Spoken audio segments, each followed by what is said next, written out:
अभी हमारा जो चैप्टर चल रहा है डिटर्मिनेंट्स है और डिटर्मिनेंट्स का आज हमारा चौथा क्लास है।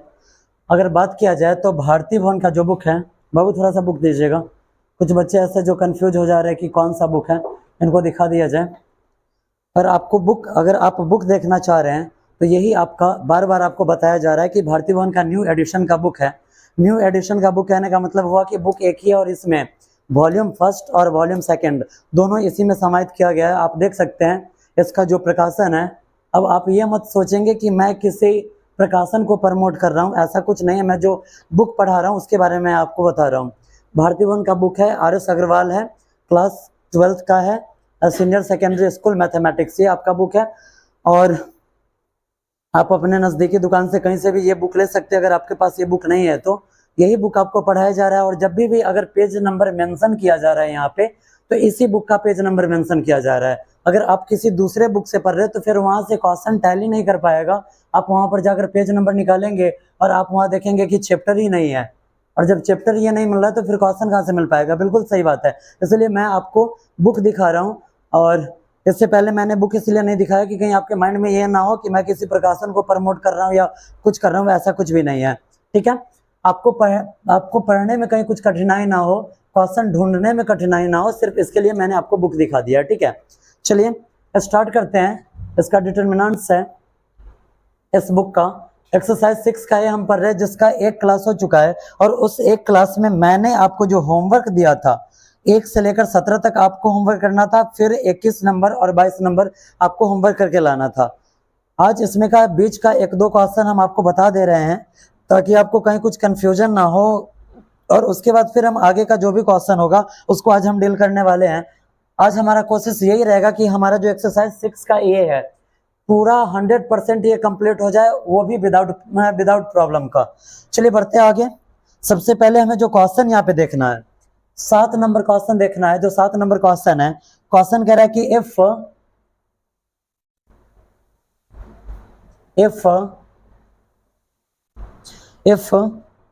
मैट्रिक्स दिया 3x 7 -2 4 इक्वल में 8 7 6 4, find the value of x, find the value of x। ठीक है, यही क्वेश्चन है। कह रहा है कि इफ यदि 2 मैट्रिक्स दिया गया हो और बीच में यहाँ पे इक्वल का सिंबल हो, बीच में यहाँ पे इक्वल का सिंबल हो,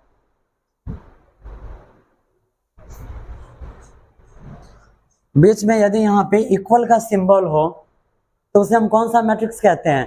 इक्वल मैट्रिक्स कहते हैं। याद है आप लोगों को पढ़ाया गया था द टाइप्स ऑफ मैट्रिक्स में, इक्वल मैट्रिक्स आपको पढ़ाया गया था कि यदि 2 मैट्रिक्स दिया जाए और बीच में इक्वल का सिंबल हो तो वहां पे कौन सा मैट्रिक्स उसे हम कहेंगे? वहां पे उसे हम इक्वल मैट्रिक्स कहेंगे। अब कह रहा है कि यहाँ पे जो x है, यहाँ जो x है, x का वैल्यू आपको निकालना है। अब आपको याद है कि आपने मैट्रिक्स में क्या किया था? अगर इस टाइप का वैल्यू अगर आपको निकालना होता है x का, तो आप डायरेक्ट क्या करते? 3x इक्वल में 8, तो x के इक्वल में 8/3 आपका मान निकल जाता। लेकिन ये आप अभी मैट्रिक्स के चैप्टर में नहीं है, अभी आप पढ़ के आ रहे हैं, तो अभी आप सारणिक पढ़ रहे हैं, डिटर्मिनेंट्स पढ़ रहे हैं, इसलिए आपको यहाँ डिटर्मिनेंट्स से होकर इसका आंसर निकालना है। चलिए कैसे आंसर निकलेगा वो देख लीजिए। चलिए बाबू यहाँ देखेंगे, आप ध्यान देंगे। जब इस क्वेश्चन को हम आगे बढ़ाएंगे तो इसका वैल्यू कैसे निकलेगा जरा आप देखिए। आपको पता है कि जब भी अगर आप यहाँ पे अगर आप क्वेश्चन का डिटर्मिनेंट्स निकालते तो आप कैसे निकालते हैं? तो आपको क्या करना होता है? यहाँ पे क्रॉस मल्टीप्लाई करना होता है और बीच में माइनस देकर करना होता है ना।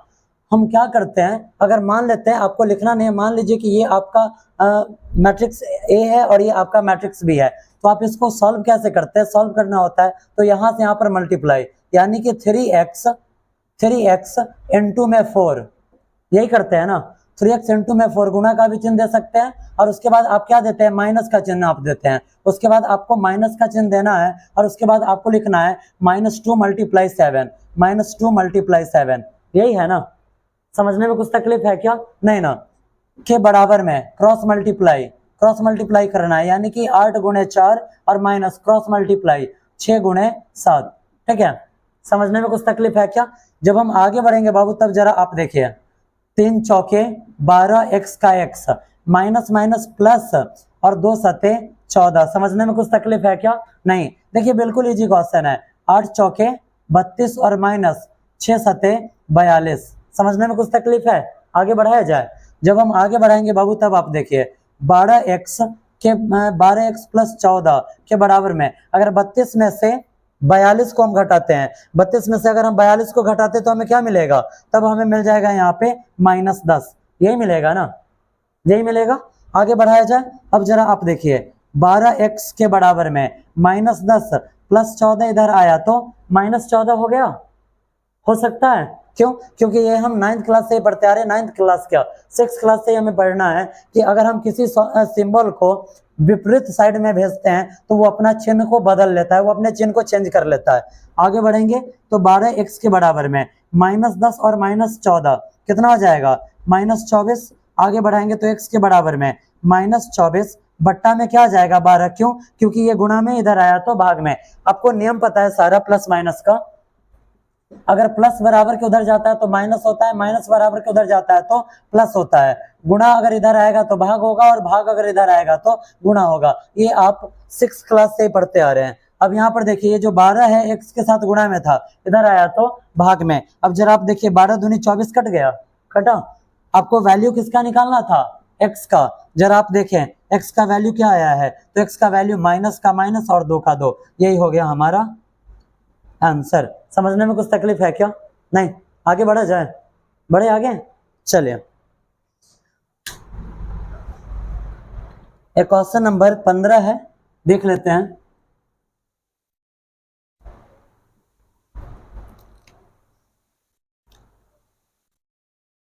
क्वेश्चन नंबर 15 कह रहा है यहाँ पे,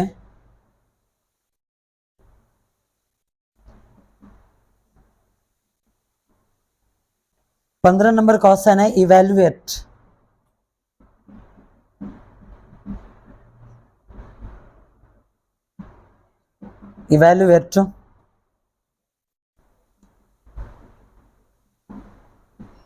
साइन 60 डिग्री कॉस 60 डिग्री। ठीक है, नीचे है minus sine 30 degree minus sine 30 degree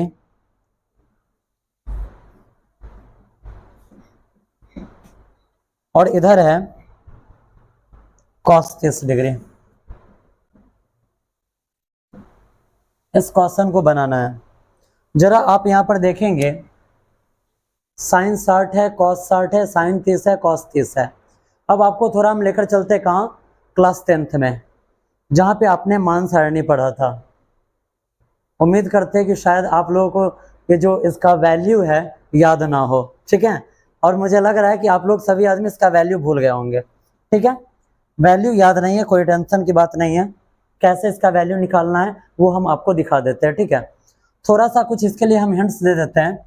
अगर हम कहीं लिखते हैं, जैसे हमने यहाँ पे लिखा साइन और यहाँ पे कॉस, साइन कॉस है, हमने 10th क्लास में पढ़ा था 0 degree, 30 degree, 45 degree, 60 degree, 90 degree, हमने वैल्यू पढ़ा था।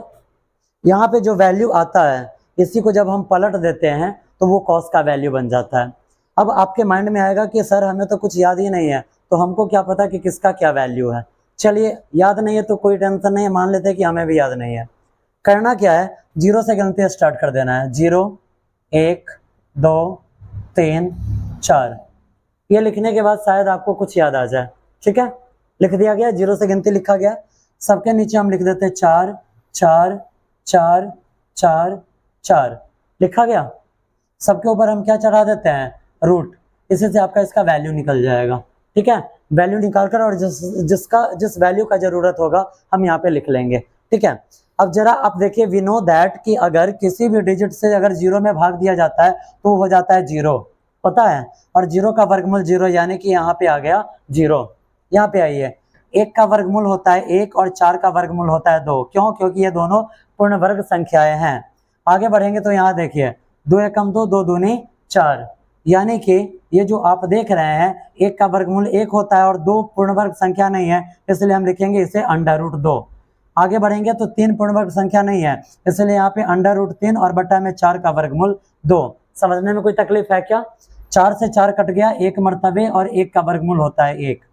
ठीक है, समझने में कोई तकलीफ है क्या? नहीं ना। अब देखिए ये आपके साइन जितने भी डिग्रियां है 0, 30, 45, 60, 90 सबका वैल्यू निकल गया। अब आपको किसका चाहिए? कॉस का। करना कुछ नहीं, यहाँ से पलट कर लिखना स्टार्ट कर दीजिए। 1 यहाँ पे √3/2, उसके बाद यहाँ पे 1/√2, यहाँ पे 1/2 और यहाँ पे 0। अब जरा आप देखेंगे यहाँ आपको क्या मिल रहा है, तो साइन और कॉस में 45 डिग्री का वैल्यू आपस में बराबर होता है, पता है ना? साइन 45 और कॉस 45 ये दोनों आपस में क्या होता है? बराबर होता है, क्योंकि दोनों का वैल्यू आपस में क्या है? सेम है। अब आइए यहाँ देखिए, साइन 30 किसके बराबर में होता है? तो साइन 30 का 1/2 और कॉस में 1/2 किसका है? 60 का, तो ये कॉस 60 के बराबर में आ जाता है। समझने में कुछ तकलीफ है क्या? नहीं। उसके बाद अब देखिए कॉस 30 किसके बराबर में हो जाता है? साइन 60 के बराबर में। साइन 60 के बराबर में हो जाता है, दोनों वैल्यू सेम है, यानी कि साइन 60 डिग्री बराबर हो जाता है कॉस 30 डिग्री। और उसके बाद देखिए साइन 0 डिग्री बराबर हो जाता है, साइन 0 डिग्री बराबर हो जाता है किसका? कॉस 90 डिग्री का हो जाता है। अब यहाँ लिखेंगे हम साइन 0 डिग्री ये बराबर है कॉस 90 डिग्री का। समझने में कुछ दिक्कत नहीं ना? चलते इसको मिटा देते हैं, इसे हमने 10th क्लास में पढ़ा था, बस वैसे ही मैंने यहाँ पे लिखा है क्योंकि यहाँ से कुछ मान की आवश्यकता है आपको। अब जरा आप देखिए, आपको साइन 60 चाहिए, कॉस 60 चाहिए, हम यहाँ पे लिख लेते हैं साइन 60। साइन 60 आप देखिए साइन 60 कॉस 30 के बराबर में होता है, और इसका वैल्यू क्या है? साइन 60 का वैल्यू है √3/2। हमने लिख लिया, हमने यहाँ पर लिखा तो साइन 60 और कॉस 30 का काम चल जाएगा। और उसके बाद देखिए साइन 30 और कॉस 60, साइन 30 और कॉस 60 ये दोनों आपस में इक्वल होता है, तो इसका जो वैल्यू है साइन 30 का वैल्यू क्या है? 1/2 है। समझने में कुछ तकलीफ है क्या? नहीं ना। अगर साइन कॉस दे रहा है, अगर आपको वैल्यू पता नहीं है, फिर भी आप ऐसे निकाल सकते हैं। ठीक, आगे बढ़े।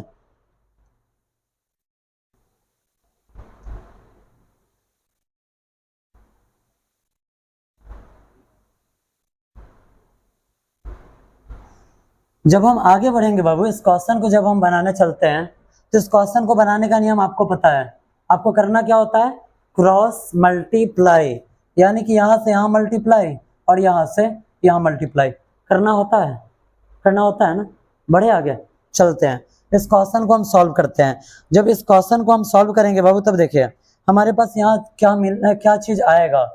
क्रॉस मल्टीप्लाई करना है। जब क्रॉस मल्टीप्लाई किया तो हमें क्या मिला? साइन 60 डिग्री इंटू में कॉस 30 डिग्री मिला। माइनस का सिंबल देंगे और यहां से मल्टीप्लाई करना है, तो माइनस साइन 30 डिग्री और इंटू में कॉस 60 डिग्री लिखा हुआ है। क्या लिखा हुआ है? Cos 60 degree. आगे बढ़ाया जाए, एक स्टेप और आगे आप गिर सकते हैं, या तो यहीं पे आप इसको सॉल्व कर सकते हैं। जब हम इसे आगे बढ़ाएंगे तब देखिए कितना इजी प्रश्न है। लिखेंगे साइन 60 डिग्री इंटू में cos 30 degree minus minus plus sign 30 degree और इंटू में कॉस 60 डिग्री। आगे बढ़ाया जाए।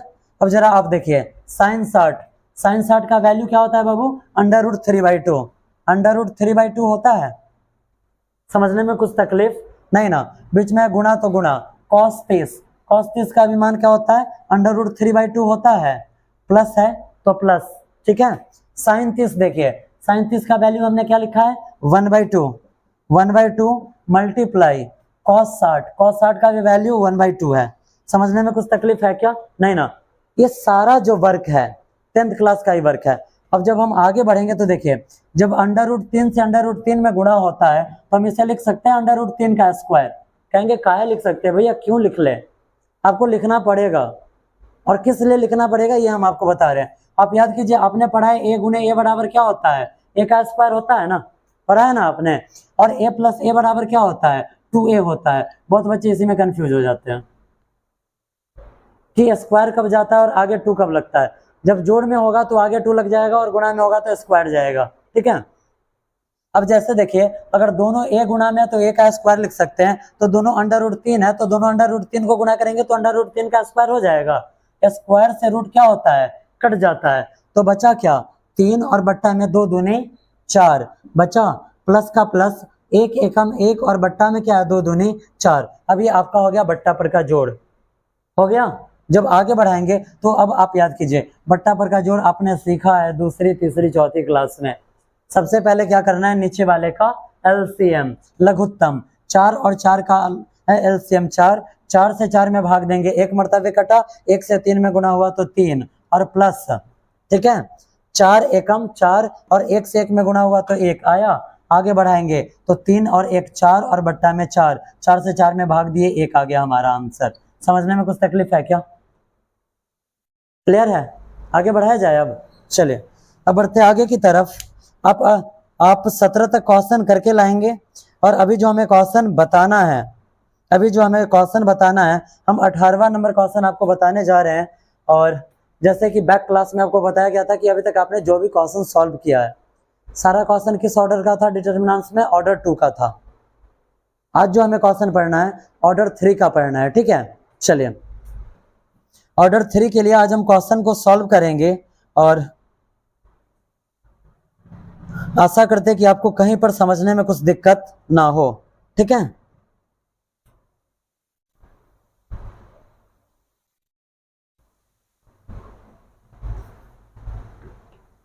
इरेज कर दे इसे, समझने में कुछ तकलीफ नहीं है। चलिए, अगर कुछ तकलीफ होगा तो वीडियो को थोड़ा सा बैक करना है, फिर से समझ लेना है।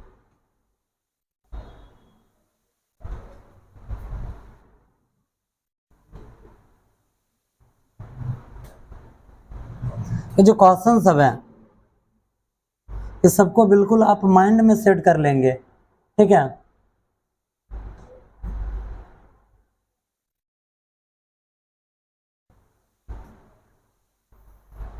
आ जाइए, आज जो अभी आपको क्वेश्चन पढ़ना है 18वां नंबर, ये भी कह रहा है कि इवेल्युएट यानी कि हल करें, जो डिटरमिनेंट सेट 3 ऑर्डर का है।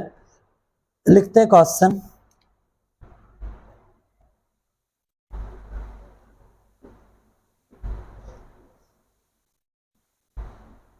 इवेल्युएट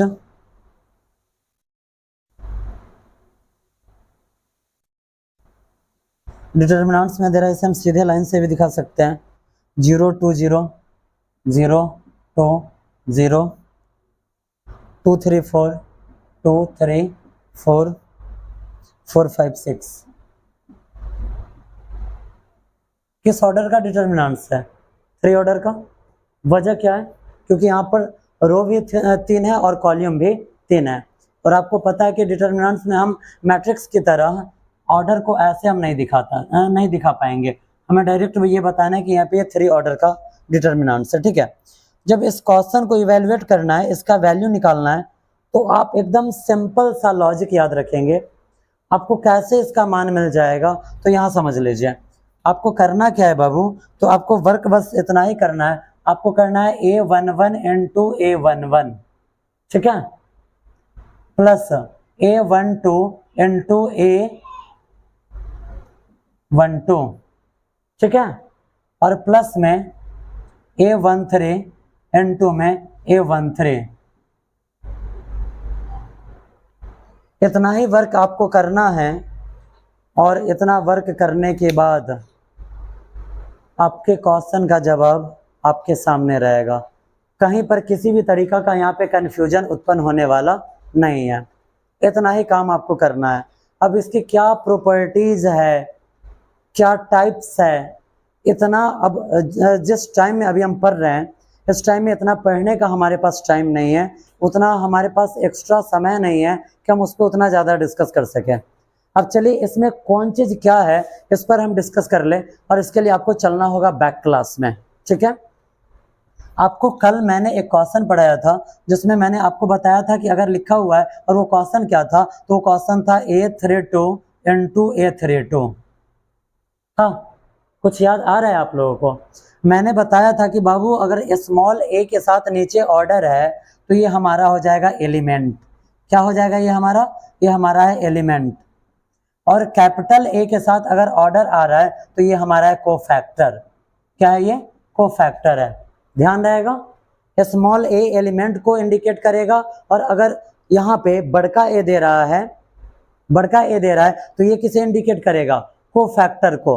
अब जरा आप याद कीजिए, आपको ये बात भी याद होगा कि अगर कोफैक्टर का मान अगर हमें निकालना है, कोफैक्टर का अगर लिखा हुआ है ए आई जे, तो इसका फार्मूला हम क्या यूज करते हैं? -1 to the power i plus j n2 में एम आई जे यूज करते हैं।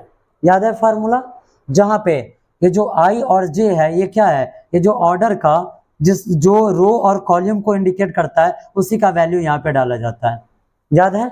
आगे बढ़ा जाए, बताए इस क्वेश्चन को। चलिए इस क्वेश्चन को बनाना है, और इस क्वेश्चन को बनाने के लिए हम इस छोटे से फॉर्मूला का यूज करेंगे और क्वेश्चन बन के हमारे सामने रहेगा।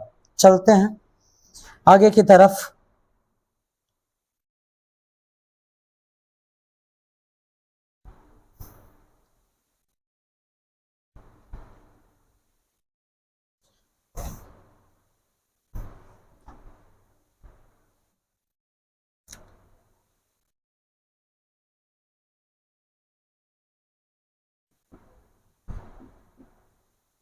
इस क्वेश्चन को बनाना है।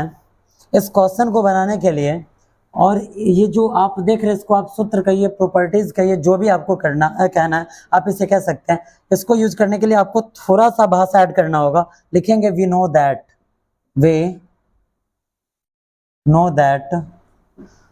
That expansion of determinant, expansion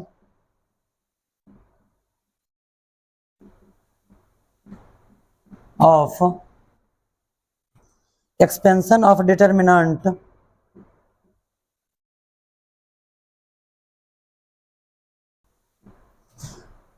with respect to first row,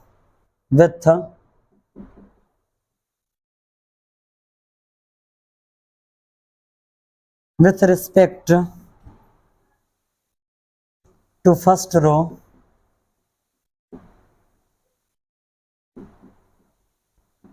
first row is A11 into A11 plus A12 into A12 plus A13 into A13। जहाँ पे हमने डायरेक्ट ए बोला है क्योंकि स्मॉल ए कैपिटल ए बोलना थोड़ा सा यहाँ पे झंझटिया लग रहा है, इसलिए मैंने इसे डायरेक्ट बोला है। और आप देखेंगे तो आपको समझ में आ जाएगा कि ये स्मॉल ए है और ये आपका ग्रेटर ए है। चलते हैं आगे, क्वेश्चन को बनाना है। इतना शर्त आपको लिखना होगा, we know that expansion of determinant with respect to first row is A11 small में, उसके बाद इसके साथ गुणा में आएगा greater A11 plus small A12 greater A12 plus small A13 into में ग्रेटर A13। ठीक है, आगे बढ़ते हैं। जब हम इस क्वेश्चन को बनाने चलेंगे बाबू, तब जरा आप देखिए, ये जो जस्ट मैंने अभी आपको बताया है कि जो स्मॉल a है, अगर AIJ लिखा हुआ है इसका मतलब है कि ये एलिमेंट को दिखाएगा। ठीक है, और अगर AIJ लिखा हुआ है इसका मतलब क्या हुआ? ये किसे दिखाएगा? कोफैक्टर को दिखाएगा। समझने में कुछ तकलीफ है क्या? नहीं ना, आ जाइए अब यहाँ पे। A11 है, A11 का एलिमेंट क्या है? यहाँ पे 0 है, 0 दिया गया है। N2 है, N2 के लिए हम कोस्ट का यूज कर लेते हैं। अब आपको निकालना क्या है? A11 निकालना है ना, A11। इसके लिए फार्मूला क्या होता है? तो -1 टू दी पावर IJ और प्लस में इनटू में MIJ, यही होता है ना, यही होता है। आगे बढ़ा जाए। जब हम आगे बढ़ेंगे जब हम यहाँ पे आगे बढ़ेंगे तब जरा आप देखिए, A11 हमें निकालना है। तो A11 हम पहले भी निकाल चुके हैं, बहुत सारे क्वेश्चन में हमने निकाला है। जब A11 निकालना है तो हमें सबसे पहले यहाँ हम यहीं पर बनाकर दिखाते हैं आपको, ताकि आपको कोई कंफ्यूजन ना हो। तो -1 to the power IJ, I के जगह पर 1 है तो 1, और J के जगह पर 1 है तो 1। ठीक है, इनटू में MIJ। M बोले तो क्या होता है? M बोले तो माइनर होता है, माइनर होता है। अब माइनर में भी जो ऑर्डर दे रहा है 1 1 है, माइनर में ऑर्डर 1 1 है, यानी कि 1 रो और 1 कॉलम को हमें क्या कर देना है? क्या कर देना है, डिलीट कर देना है, हटा देना है। और उसके बाद जो बचा वहां पे हमें मल्टीप्लाई करना है। कौन सा multiply, cross multiply. 3 into 6, 3 into 6 minus में, या आप यहाँ पे इंटू ना देकर गुणा भी दे सकते हैं, माइनस में 5 मल्टीप्लाई 4, 5 मल्टीप्लाई 4। जब आगे बढ़ेंगे तो -1 टू द पावर 1 और 1 क्या जाएगा, 2 आया, और गुणा में 3 छक्का 18 और माइनस 5 चौका 20। यहाँ पे आप कोष्ट दे दीजिए ताकि आपको पहले इसका क्रिया करना है, आपको समझ में आ जाए। ठीक है, समझने में कोई तकलीफ है क्या, नहीं है। आगे जब हम बढ़ाएंगे बाबू तब जरा आप देखिए, आपको पहले भी बताया गया कि अगर माइनस का पावर अगर सम संख्या आ जाए तो ये प्लस हो जाता है, और 1 का स्क्वायर 1 और गुणे। अब जरा आप यहाँ देखिए, 16 में से अगर हम 20 को घटाते तो क्या मिलेगा, -4। जब हम आगे बढ़ाएंगे तो प्लस माइनस माइनस और 4 एकम 4। क्या यहाँ का मान आया, -4 आया, क्या आया, -4 आया। चलिए हम डायरेक्ट यहाँ पे इसका आंसर नहीं लिखेंगे, हम इसको बनाकर लिखेंगे। ठीक है, कैसे लिखना है, तो इस फॉर्म को हम एक बार लिखेंगे यहाँ पे, -1 टू द पावर 1 प्लस में Mij है, Mij है। Mij को सॉल्व करने के लिए हमें ये लिखना होगा, क्या लिखना होगा, तो हमें लिखना होगा, क्या क्या हम भी लिख रहे हैं, बीच में इंटू ना है। अब यहाँ देखिए Mij के लिए हमें ये जो फॉर्म है, मैंने जस्ट अभी आपको समझाया है, ये जो फॉर्म है किसका है, तो ये आपका Mij का है। Mij कैसे निकाला जाता है, यहाँ से जस्ट मैंने अभी आपको बताया है। तो हम यहाँ लिखेंगे 3 गुणे 6 और -5 गुणे 4। ठीक है, उसके बाद हमें क्या करना है, प्लस देना है, तो प्लस। अब जरा आप देखिए, प्लस के बाद A12 का जो एलिमेंट है क्या है, 2 है। आपको पता है 1 2 का मतलब क्या होता है, फर्स्ट रो और सेकंड कॉलम। ये है क्या आपका, नहीं है, कह रहे कि ये है तो ये होगा क्या, नहीं, कौन सा हो जाएगा, जरा बताइए। 1 2 1 2 1 2 का मतलब क्या हुआ, 1 का मतलब यहाँ पे हो गया फर्स्ट रो और सेकंड कॉलम। फर्स्ट रो और सेकंड कॉलम में कौन सा मान हमें मिलेगा, फर्स्ट रो और सेकंड कॉलम, ये है ना, कौन सा मान मिल रहा है, ये मिल रहा है ना, क्या मिल रहा है, 2 मिल रहा है। ठीक है, तो हम यहाँ पर लिखेंगे 2 और उसके बाद फिर से आपको देना है कोष्ट। अब A12 का अगर आपको वैल्यू निकालना है, कैसे निकालेंगे, फिर से आपको सूत्र का यूज करना है, -1 टू द पावर 1 2 है तो 1 और +2 आया, इनटू में Mij आया। तो जरा अब आप देखिए, Ij की जगह पर 1 2 है, Ij की जगह पर क्या है, 1 2 है। अगर आप 1 2 लेते हैं फिर आपको क्या क्या यहाँ पे मिलता है, जरा आप देखिए। 1 2 का मतलब हुआ कि फर्स्ट रो को गायब करना है, और 2 का मतलब हुआ सेकंड कॉलम को गायब करना है।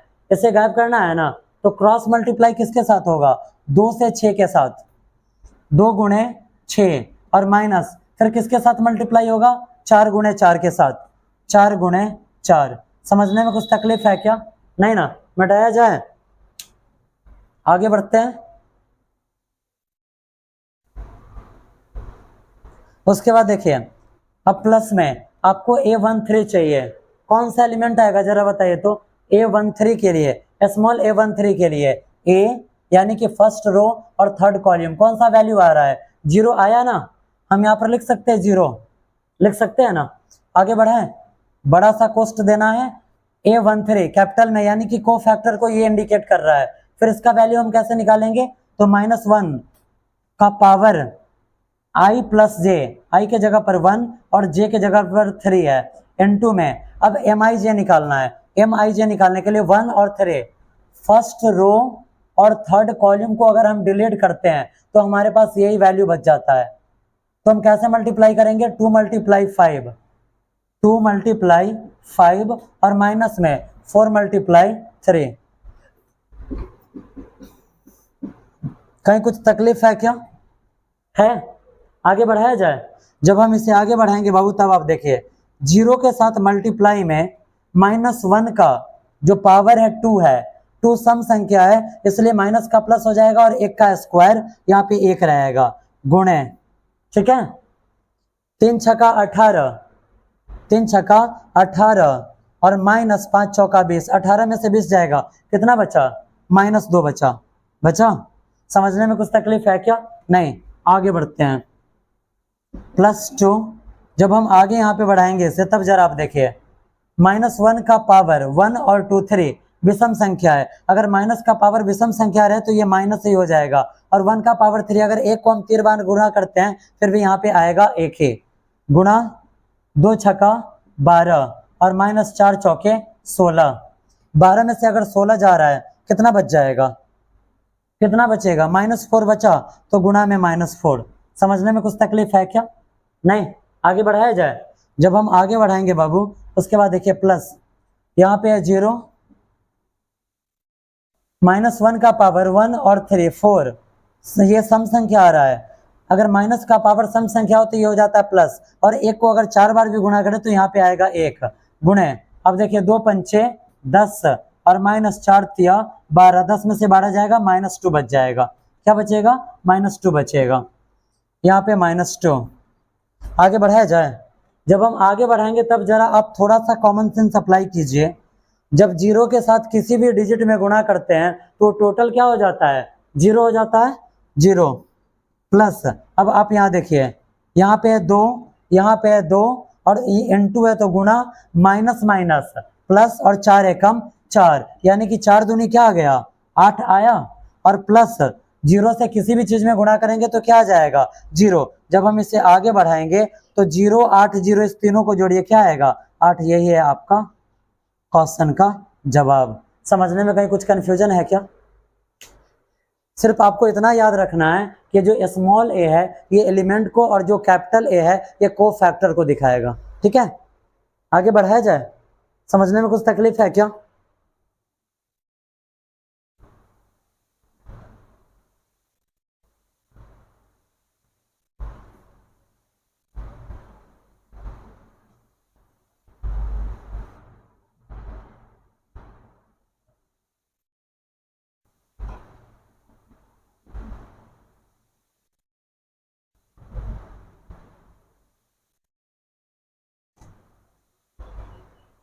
रेज किया जाए।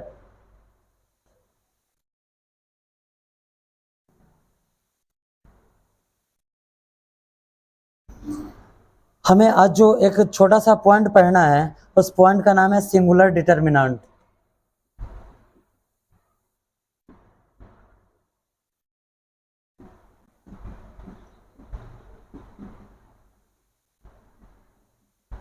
सिंगुलर डिटर्मिनेंट होता क्या है?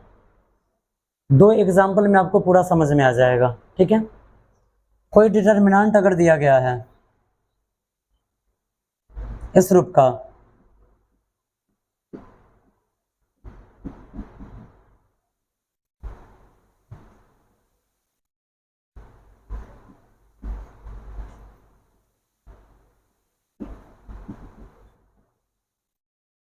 यहाँ पे आप 2 एग्जाम्पल देख रहे हैं। ठीक है, ये दोनों एग्जाम्पल सिंगुलर डिटर्मिनेंट का है। ये सिंगुलर डिटर्मिनेंट क्या है? तो अगर डिटर्मिनेंट का किसी भी एक कॉलम का, ये जो कॉलम आप देख रहे हैं, किसी कॉलम का पूरा एलिमेंट 0 आ जाए तो कौन सा डिटर्मिनेंट कहलाएगा? सिंगुलर कहलाएगा। यह सिंगुलर डिटर्मिनेंट हो जाएगा। या फिर अगर रो का टोटल एलिमेंट क्या हो? 0 हो, फिर भी इसे हम क्या कहेंगे? फिर भी इसे हम सिंगुलर डिटर्मिनेंट कहेंगे। समझने में कुछ तकलीफ है क्या? नहीं ना, समझ में आ गया? इतना आपको ध्यान में रखना है। बाद बाकी जो भी कल का क्वेश्चन है आपको समझने में किसी भी तरीका का कोई परेशानी नहीं होगा। रहने दिया जाए आज। चलिए, आज फिर से आपको होमवर्क वही दिया जा रहा है। होमवर्क में कुछ भी बदलाव नहीं किया जा रहा है। आपका होमवर्क फिर से वही 1 से थोड़ा सा एक क्वेश्चन बढ़ा रहे हैं, 18 और उसके बाद 21 और 22। ये क्वेश्चन आपको पूरा कर लेना है। अगर आपको कुछ प्रॉब्लम हो तो फिर से नेक्स्ट क्लास में उस प्रॉब्लम को बताकर और आगे बढ़ा दिया जाएगा। ठीक है।